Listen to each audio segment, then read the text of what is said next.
And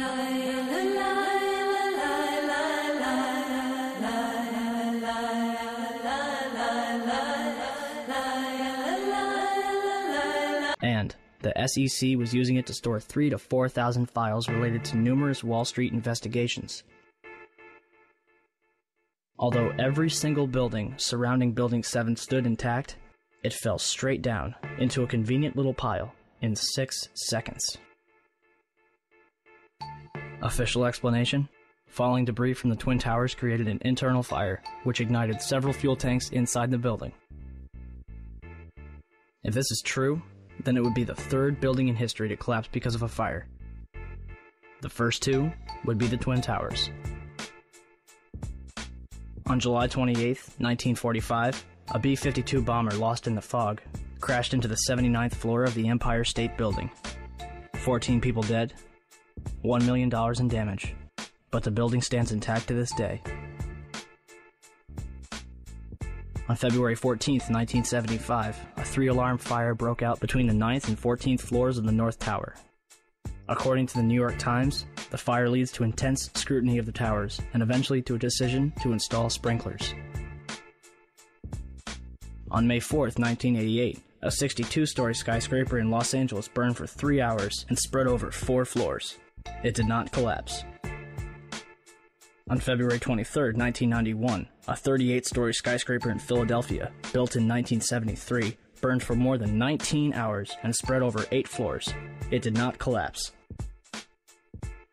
On October 17, 2004, a 56-story skyscraper in Venezuela, built in 1976, burned for over 17 hours and spread over 26 floors, eventually reaching the roof. Guess what? It did not collapse. On February 12, 2005, the Windsor Building in Madrid, a 32-story tower framed in steel-reinforced concrete, burned for almost 24 hours, completely eradicating the upper 10 stories of the building. Although the top 10 floors of the building fell, the building itself did not collapse.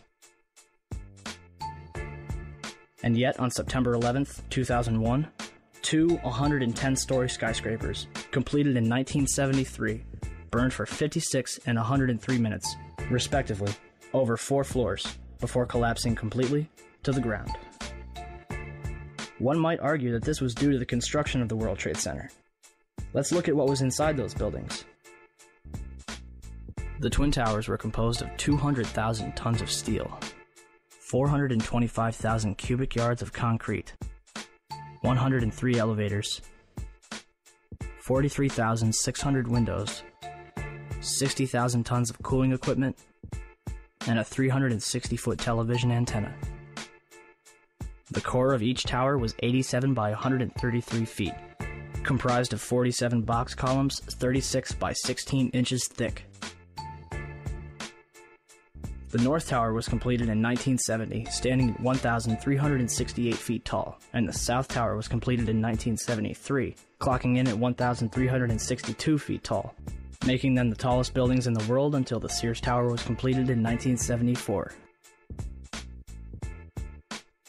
And to think, the government would have us believe that these massive structures were destroyed by 10,000 gallons of jet fuel. However, eyewitnesses, video footage, and a little common sense quickly refutes that claim. The second plane hits the South Tower between the 78th and 82nd floors at 9:03 a.m.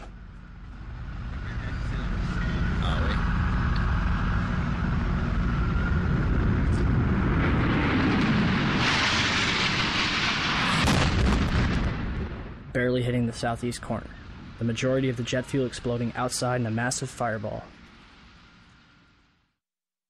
Yet, this tower collapses first, even though the North Tower was hit straight on and had already been burning for 18 minutes longer. Galileo's law of falling bodies calculates the time in which an object will travel a certain distance in complete freefall. Distance, d, equals 16.8 times time in seconds squared. The South Tower was 1,362 feet tall. 1362 equals 16.08 times 84.7, or 9.2 seconds.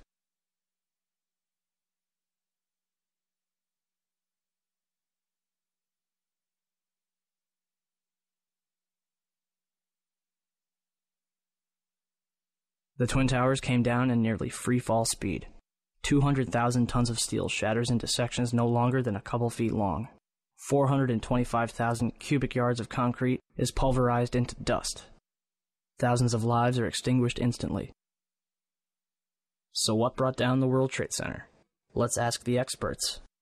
Van Romero, Vice President for Research at New Mexico Institute of Mining and Technology.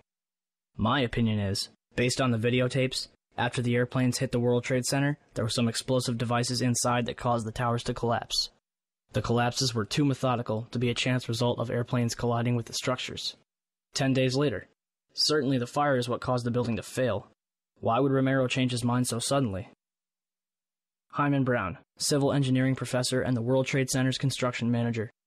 It was over-designed to withstand almost anything, including hurricanes, high winds, bombings, and an airplane hitting it. Although the buildings were designed to withstand a 150-year storm and the impact of a Boeing 707, jet fuel burning at 2,000 degrees Fahrenheit weakened the steel. Kevin Ryan, Underwriters Laboratories, the company that certified the steel that was used in the World Trade Center, in a letter to Frank Gale of the National Institute of Standards and Technology. We know that the steel components were certified to ASTM E119. The time temperature curves for this standard required the samples to be exposed to temperatures around 2,000 degrees Fahrenheit for several hours, and as we all agree, the steel applied met those specifications. Additionally, I think we can all agree that even unfireproof steel will not melt until reaching red-hot temperatures of nearly 3,000 degrees Fahrenheit.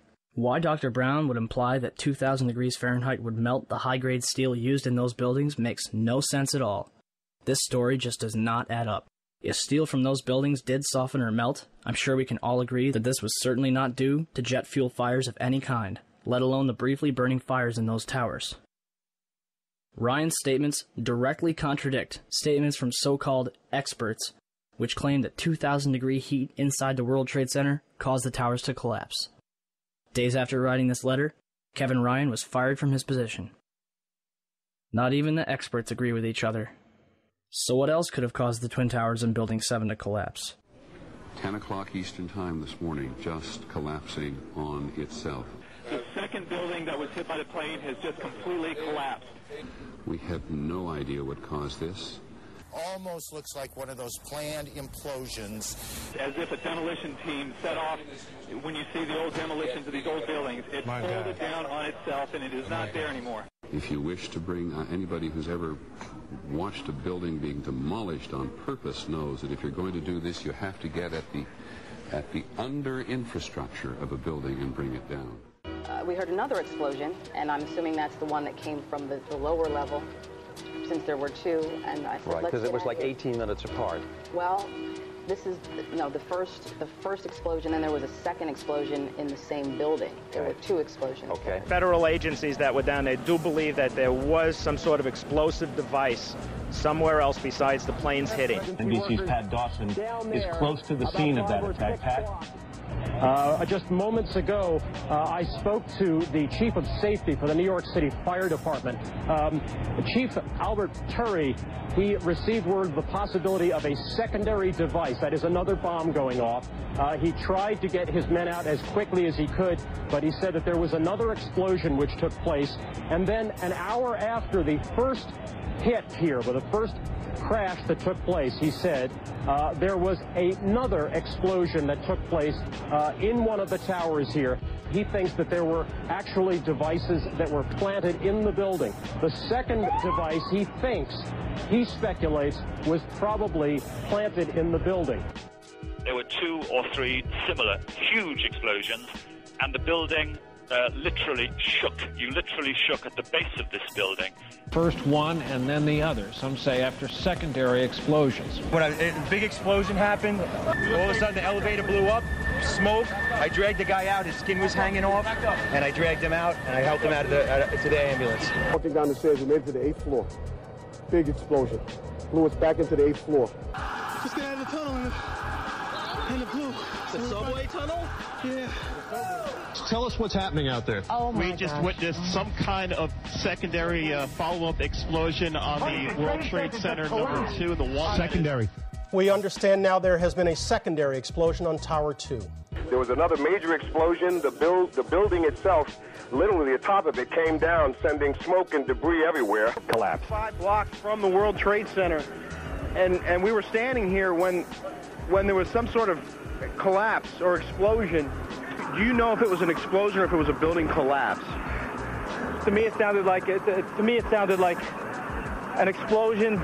When I try to save people, the moment we heard a big explosion coming down, everything just went black. Everything came down, glass started popping, people got hurt, stuff went on top of them, and it was a big explosion, and everything got dark, real dark, like snow. La, la, la.